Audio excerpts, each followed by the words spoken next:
when you read your salah, I always say that most of the Muslims, they don't understand Arabic as a language. So what we should do, because we are non-Arabs, our 80% of the Muslims, they're non-Arabs. So more than 80% of us don't know Arabic as a language. So I always tell them that at least you should memorize the meaning of those portions of the Quran that you recite in the salah. You should know the meaning of Surah Fatiha very well.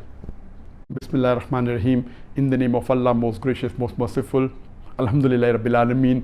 Praise be to Allah, the Lord of the worlds. Ar-Rahman ar-Rahim. Most gracious, most merciful. And so on and so forth.